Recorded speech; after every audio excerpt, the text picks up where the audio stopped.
what I want to talk a little bit about today is, a lot of you probably read in the paper, you know, our bond program just passed a couple weeks ago on the 10th of May, and I thought it'd be an interesting conversation a little bit to talk about what it took to get us there, what's actually in it, and then some of the differences and things we're going to do in how we deliver it to create a little better value statement for our customers who, not that many actually went out and voted for it, but the ones who did all wanted to have it done, because I got emails Sunday morning saying, when are you going to start construction, you know, from people. But like I said, how was it developed? I'm going to kind of go through that a little bit, the process that we went through and the time and effort that it took, what's included in it in terms of the different types of functional areas and projects, and then kind of how we're going to deliver it in terms of a couple areas. I won't get into great details on it, but just talk about some of that stuff. But the thing that's kind of interesting is, when did we start on it? This is back in 2012, April 2012. We kind of sat around with the managers and some of the mayor, and it's kind of like, okay, looks like the tea leaves are aligning for an election. And as you know, in today's environment, you can only have elections twice a year, okay, in the spring and then in the fall. And so you have to pick your dates well in advance of when you're going to have an election relative to who else is having an election, because you don't want to be on the ballot when council's running. That's not good. And you don't want to be on the ballot when there's a lot of other bond issues out there for other entities, because you could get wrapped up in some of their not so good behavior and your bond program doesn't pass. So our target date was May of 2014. So that meant back in April of 12, we had to start really thinking about the projects, because it took that long to get them to a point where we could present them to the public.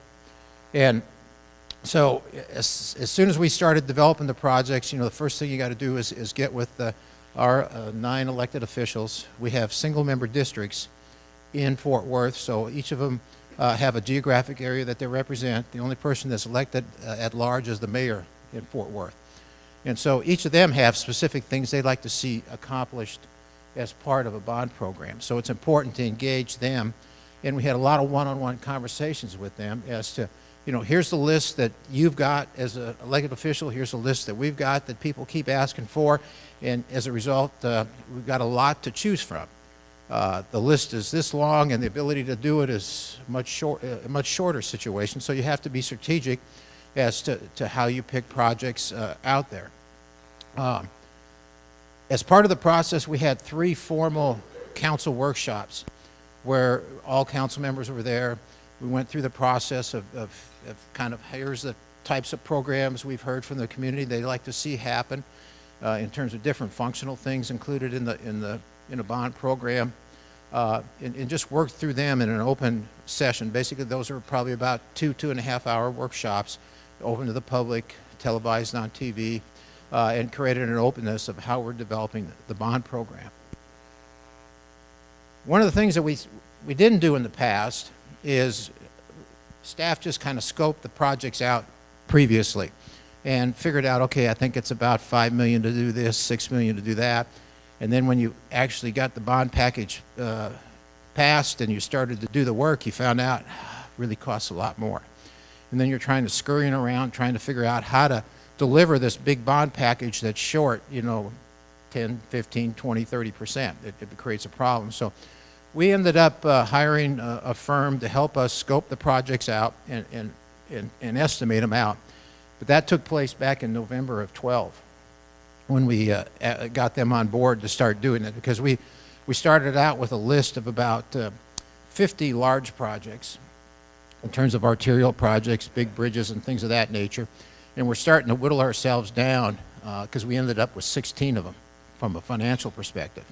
But we needed to cost several of them out in terms of where the pecking order would be in regards to return on investment from those. We started to go through the process, and once we had a good list of projects that we felt were representative of what the community would like, we went through and had a series of town hall meetings, several in each of the council districts, a lot of the major stakeholders, the real estate councils and all those other types of entities that sit in your geographic area. We went out and talked to them as to what would you like to see in the next bond program. Here's a list of some things we've heard from you already, but are we missing anything? And so we really went through this, and it was well attended. I mean, we went to the meetings, and you'd have 15 to 40 people at the meetings, which is pretty good. And what was really unique about it was there's a lot of groups or individuals that had a cause. I want a library. I want a park. I want this street fixed. I want sidewalks over here. And in the first few community meetings, they would just get up and talk about it. And then one of them got kind of creative and created a PowerPoint of their entity, the thing that they would like to have. And by the end of these 31 meetings, we had probably about 6 or 7 groups that had these elaborate PowerPoints. I mean, they had some people that knew how to do it. They had music, it faded in, faded out, did its thing really great, and was kind of like, it was a great, after any of us, that staff could have done the presentation because we've seen it so many times from them, but it really conveyed their interest in seeing this particular project included in the bond program. And what they were doing was making sure that the elected officials heard that, but they were also there trying to sell it to everyone else so that when it came time to vote, people would go vote for the library, they'd vote for the park, they'd vote for the roads, so that they created basically a selling deal during the process of defining the projects as they went through. So it was educational as well as entertaining. You got to be friends with some of those and people, and you just kind of give them a hug every time they came in, and you knew what was going to go on. In February of 14, finally, council calls for the election. It has to be so many days before the election date, etc. You don't call it too early because it creates some problems.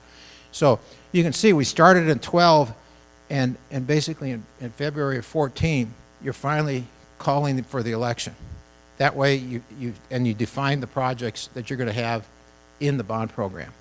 Once that happens, you don't get to change the projects because you create a list of them, or you create the various categories, and that kind of locks them in from that perspective. So at that point, when people tell you, hey, well, how come my project's not in there? We just say it didn't get in there, and you'll have to wait till the next bond program to get your project in. But we went back out with another series of 9 community town hall meetings to say, here's what we heard through the 31 in the beginning, okay? And here's what's going to be on the propositions for you to vote. These 9 town hall meetings, the first one had about 25 people at them. And then when we went to the next one, I think there was like 8. And then they just 2, 5, 7, I think we got ourselves back up to 13 one night, Autumn. But basically everyone had gone to the 31 meetings, said what they wanted to have, saw that the bond program was going to have it in there, and that was it. They went home. They were working the neighborhood for the votes, but they didn't bother to come to the next 9 community meetings. There wasn't much to say. You couldn't argue to get your project in. That was already decided in the 31 meetings in the beginning of the process. But it was a nice opportunity to spend your evening and Saturday with 2 or 3 of your closest friends. Bond election was on the 10th. As you know, it passed very nicely. Basically, we had 7 propositions, and all of them passed in the 80, almost 80, all of them were close to 80%. Some were over 80, others were like 79%. So they passed. And then yesterday, council certified the election returns. And the reason that's important is, by law, any money that I spend on one of these projects prior to the 20th, I can't get reimbursed by the bond program. After they certify it, then if you spend some money, you can actually get paid back for the work you do relative to one of those projects. and that's kind of important because of how we were trying to accelerate the delivery of the program. Was initially we thought we could just use some other money, do a lot of stuff, and then we'll get paid back after the thing passes. Well, after you get the attorneys and bond counsel together and they read all the laws real closely, they make these conservative opinions and tell you you can't do that. And so that means you have to basically do the work and not get reimbursed if that's your strategy to move projects and accelerate them before the bond program actually passes and you certify the election results. So what's in it? $292 million. Not real big. Well, for some of you, it's probably a big deal. Okay, but Fort Worth, $750,000. We got $1.4 billion, operating budget on a yearly basis. So $300 million doesn't really get you a lot for the city the size we are. But that's all our financial capabilities were during this time period. It's a 5-year financing program. That's what we could do over a 5-year period. Okay, in terms of doing our normal O&M. And then doing previous debt, we could basically take on close to 300 new debt. Here's the 7 propositions, okay? Street and transportation was the biggest one, 70+% out of it. Had parks, libraries, a couple fire stations, remodeling the municipal court building downtown. Proposition number 6 is basically a public works facility. Basically, for the city of Fort Worth, we grew a lot to the north over the last 10, 15 years, but all our maintenance facilities sit on the south side of town. So every day, lucky crews get in their air-conditioned vehicle and drive, 30, 40 minutes to their work site in the north, and then they do the same thing on the way home. And so I got a lot of deadheading, and one of the things we needed to do is actually have a facility up on the north side of town so that we can create some better productivity. And then we had an animal care expansion thing. So you can see there was a lot of different functional activity improvements out there, but each of those are individual propositions. And that means you, as a voter, vote for Proposition 1, yes or no. 2, yes or no. You don't vote them as a whole. From that perspective. So if 2 doesn't pass, it's not like the money gets available and you can do something else with it. It just doesn't exist. You can hold another election, or you could take your debt capacity and try to issue COs or something else with it for a short-term basis to do some things. But each of those propositions have to pass on an up or down, yes or no vote as you move forward. But it creates a bit of synergy for the voters in terms of looking at it as a package, even though it's 7 individual votes out there. And as I said, the stakeholder groups kind of viewed it as a perspective of, hey, I'll sell my libraries, and by the way, I'll vote for your community center also, and I'll vote for those roads and sidewalks over there. Or, I want that community center, but we need the sidewalks and the streetlights to go with it, so you got to vote for one as part of that. So there was a lot of play around that as they move forward. I want to spend a little time talking about the transportation component of it because it's probably of more interest to everyone here. But that was $219 million. The bulk of it was $87 million for new or expanded arterial streets in the area, and we'll talk a little bit more about that.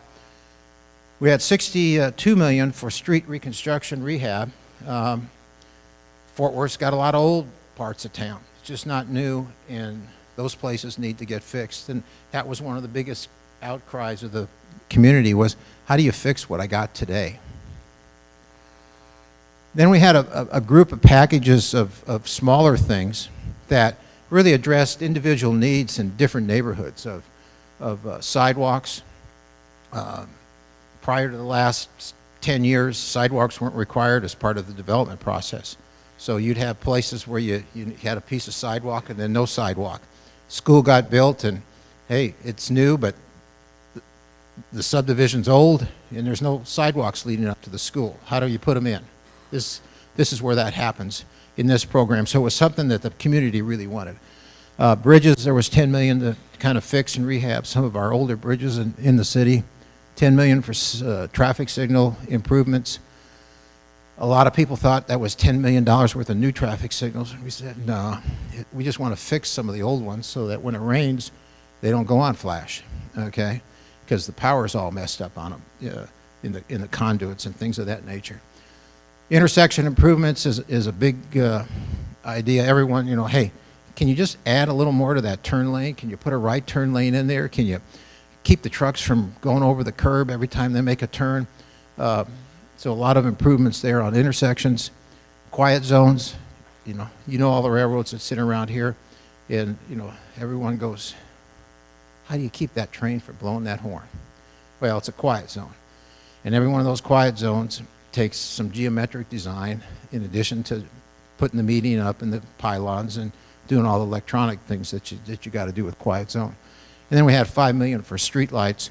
You know, like I say, 10 years ago, there weren't really great standards in Fort Worth for streetlights, and so people in the older parts of town, hey, how come I can't have my streetlights like the new guys do? Well, you built your home in the 20s, 30s, 40s, and 50s, and there really weren't any standards for streetlights, and this is how we could come back and do that in some of the older parts of town.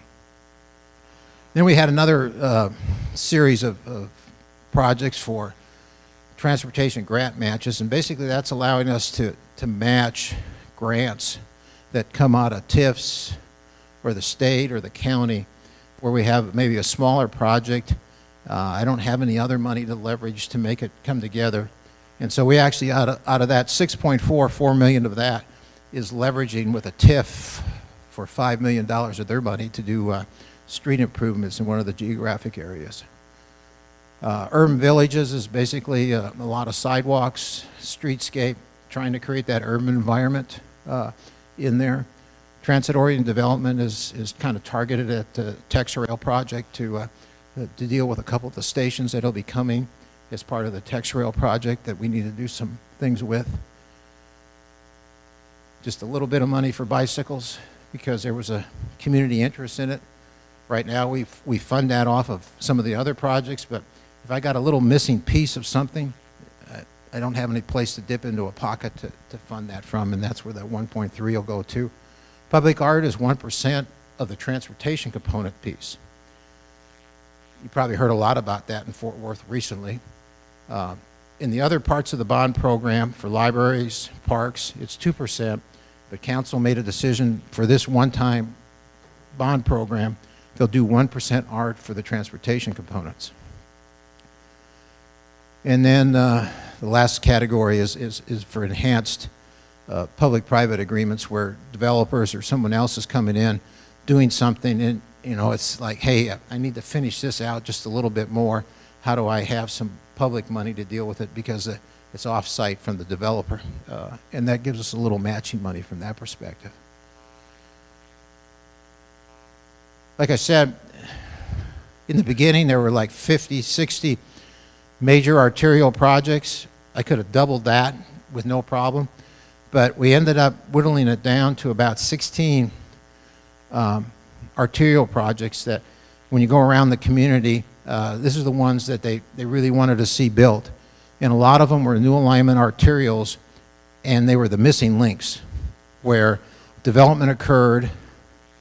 It kind of got you in, but you can't get out. It's a one way in, one way out situation. And if I can do this last mile, mile and a half worth of the arterial, I can get you out to the other side and actually create a whole better circulation and mobility for that area. And so that's where a lot of the arterial projects are, is creating the missing links and eliminating a lot of the congestion that exists because there's only one way in and one way out of an area for most part. Several of the projects have additional capacity where we've taken 2-laners, making them 4 lanes. And then there's several projects in there that are coordination type projects. As Fort Worth has grown in the north and the south and the west, you know, here come the developers, build a development. Here comes the school, it comes. But where's the school build their school at? It's that cheap piece of property that the developer sold it to them or gave it to them. And does it have a road by it? Nah. It's kind of got this one little road that goes to it, one little road that goes out to it. and every mom and dad tell you how ugly that is 180 days of the year, okay? Well, school's in session. So one of the things we did was we got several of the projects here that are in cooperation with the school districts where they're building new schools so that we can create the two-way in and outs in those areas and not create all those bottlenecks. Same thing happens with a couple big developments and redevelopments that are occurring out there. And then we had a couple projects that were safety-oriented in terms of existing two-lane facilities that were several miles long, basically county-type facilities. Be nice if I had 20 feet of pavement on those and a couple inches of shoulder, but that's not too happy. And the idea is to come in there, widen the shoulders, get out some of the bad turns, put a turn lane or two in there, and kind of create a safety operational thing. It would never warrant actually building a new facility today because the volumes are not high enough. They're under 10,000 ADT a day, but from that area of the community, you got to do something to make that road feel better. And so there's a couple projects in there like that. So you can see there's a diversity of projects just on the arterial side that kind of touch a bunch of different people, and as a result serves the needs of what we're looking to accomplish, the public's looking to accomplish, and that creates interest at the polls.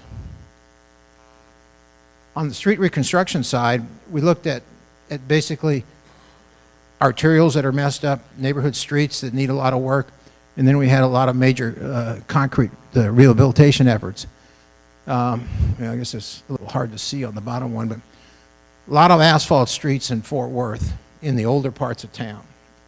And the strategy in this bond program is if the base is good and the pavement's just kind of messed up a little bit, some of the curbs are busted, we'll go in there, basically replace the existing curbs, put sidewalks in if the community wants it, pulverize the existing street, replace the water utilities if that needs to occur, and then pave it over and try to create the best street we can using as much of the existing infrastructure that's out there today. And that basically you can do those types of improvements for less than half the cost of coming in and tearing the whole street out and putting a concrete street in.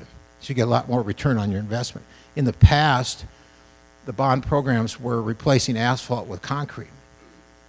Everyone was happy with the concrete. They were just unhappy over the fact that I only did 1 block or 2 blocks in the neighborhood, and I didn't get the rest of the 4 blocks. And you know, at $1 million plus a lane mile, you don't get many lane miles with concrete. This way, we're able to have a lot more lane miles. And when we went through those 31 community meetings, that's what the people wanted. They wanted more lane miles. And they were, for the most part, happy with asphalt, as long as it looked nice, fix up my curb and gutter, and give me the option of sidewalks or no sidewalks. Because some of the older areas, okay, just didn't want sidewalks. Big trees, people were unhappy with it. Other places, give me a sidewalk. And so they get that option if we can put it in. This was a picture of one of our previous ones, but in a few cases, here's an old asphalt road. It's got some drainage and other issues. We'd come in, put the new water line in, and then put a concrete street in. And there's a few of those in this new bond program, just not as many as what we had in the previous program. The whole idea was to create better value, more lane miles. I don't know if you've had this in Fort Worth when we had a lot of development occurring in the last few years.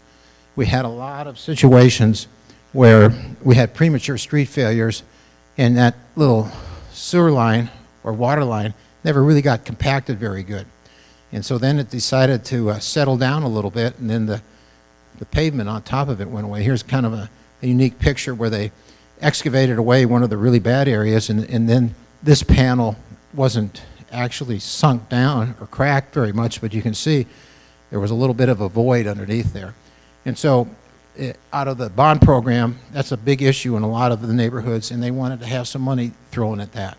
And so there's about over $6 million worth of the rehab money is going to fix these premature street failures. This one over here on the left is the developer. You can see the tree roots if you look there closely. When he built the road, he didn't really excavate the tree roots. He just left them in there and poured the concrete on top of it, and then the tree roots did a little more damage to the road as we move forward. Value initiatives, how we're delivering the next program.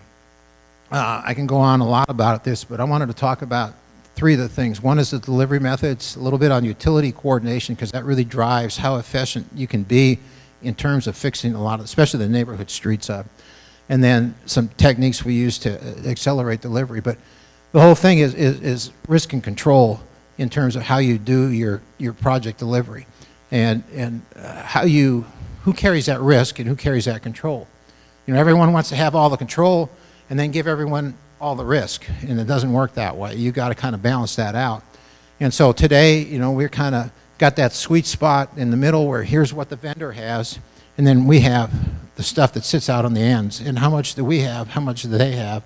Our whole strategy is how do we can define things so that we can transfer more risk and control over and create a real manageable thing such that you're assigning it to the best party involved. But that happens through the delivery techniques. Typically, most of us use design, bid, build on the horizontal side. You know, seam at risk and design build has occurred on the vertical side over the years a lot, and just recently did we have that ability through the last sessions of the legislature to really be able to do CMAR and design build. Same thing happens a little bit on best value selection. Pretty much on the vertical side, a lot of your construction is best value selection. On the horizontal side, it doesn't happen very often at all. Just recently, we've done several projects on best value selection, where we put the schedule in there and had that as part of the evaluation criteria. It's new to the supply chain. It's difficult for them to deal with it, but we're moving in that direction as to how we have better scheduling as part of the value added in selecting a contractor, as well as their past performance. And some more time constraint components in there.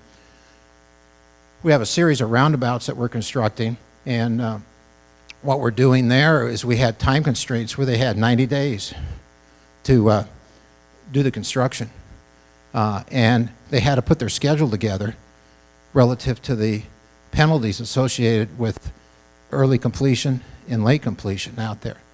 And it was a challenge for us as well as the supply chain as to how to do it, but we actually got it going, and they're moving pretty good at this point in time. And we have one project that we have now under CMAR because of the risk involved in it with the railroad and the scheduling that has to take place as to when you can work and when you can't work and how you can become efficient on it. So each of those projects, you just got to figure out where's the risk, what's the challenges in the project, and then figure out what's the right delivery technique versus what we've done in the past was basically all design, bid, build type situation. Just to give you an example, out of those 16 big projects that we have, there are several that we've kind of identified as having a high probability for CMAR delivery. Some of those will be packaged together just because of their proximity to one another, but they have risks associated with. One of them sits in a floodplain area that has several bridges. I need to figure out how to route traffic during construction. Well, they build all those, so there's a lot of scheduling pieces with the contractor. Okay, it makes sense for them to figure that out as the contractor side during a CMAR process. Same thing happens on Montgomery Street, which just sits over by Will Rogers Coliseum, and all the shows that happen there, stock show, etc. You can't tear that street up for certain periods of the year. You have to keep it open for all the events at Will Rogers, so that means the contractor's really got to schedule his work efficiently to make that project work well. And the last two, Timberland and Park Vista, involve the Union Pacific Railroad and TxDOT at 377. And as some of you know, they're going to double track that piece of Union Pacific Railroad. And so there's some more challenging issues of how you build that road in conjunction with the double tracking and the fact that it's 100 feet from 377 as you try to keep traffic going through there. Utility coordination, I think we all know that was a big issue, but we've set up a new utility focus group where we're really trying to figure out, especially on the residential streets, where no one knows where the gas lines are until you start digging. You know, the gas company, hey, it's all clear, start digging, and the contractor goes out and what does he do? Puts one scoop in and, oh, gas line, bye, see you later. And then the public's wondering why we're taking so long to do the work. So what we're trying to do is get better coordination, get things cleared, and figure out where that risk component should be at, and how do we identify it without potholing everything to death, because that just costs you time and money too, and do you really need it? You know, what's the right avenue there? Accelerating delivery, availability of funds. Remember I told you in the beginning, you can't really get reimbursed for this stuff until they certify things, which was just yesterday. So initially we were going to do a lot of work up front with some other money that we had, but then we had to back off from that because we figured out we couldn't get paid back on it. But, and then how well can the supply chain take things? In today's market, there's way too much work for most of our supply chain vendors. And so if we dump a lot of work out, what happens? Price goes up, and there's more reasons why the thing gets delayed, and I'm not accomplishing anything. I've set the expectations for the community here, but in reality, delivery is really down here. We have to really match that up together. But one of the things we're doing, we have several of those 16 projects. We started design on one of them because it was critical because of how it was next to a school and how we had to have that construction occurring next summer. Well, school's out. We're doing a roundabout there, and we figured we've defined that the best way to do a roundabout is to close a lot of stuff down because of the construction. It's just ugly if you try to maintain traffic when you do a roundabout. So we started design on that, and then we actually hired some consultants to start the base mapping and other things for some of the other projects to get them going. Because one of the things the public said is, how long is it going to take you to do this? And we wanted to make sure we had opportunities to do some stuff early as we move forward. So really, when you think about these bond programs, it's a lengthy process. Remember I said we started in April of 12 for a May of 14 election. Okay, a lot of time there in terms of doing things, a lot of community engagement, because that creates success where? At the polls. They have to vote on it, and some of you know they don't vote for all the bond programs we put out there. Every so often we have one that doesn't pass, and it creates a lot of problems internally out there. And we created a lot of diversity in the terms of types of projects we had and functional areas, so there was something there for most everyone. So that meant that she'll vote for it, he'll vote for it, and he'll vote for it because there's something in there they want to see happen. If you create a bond program that's really siloed into just some one or two things, you run into the opposition issue, and there's no one there to support it because they don't see anything else there for them. So you got to kind of look at how you spread that out. So just our process is just to keep doing this for exceeding the expectations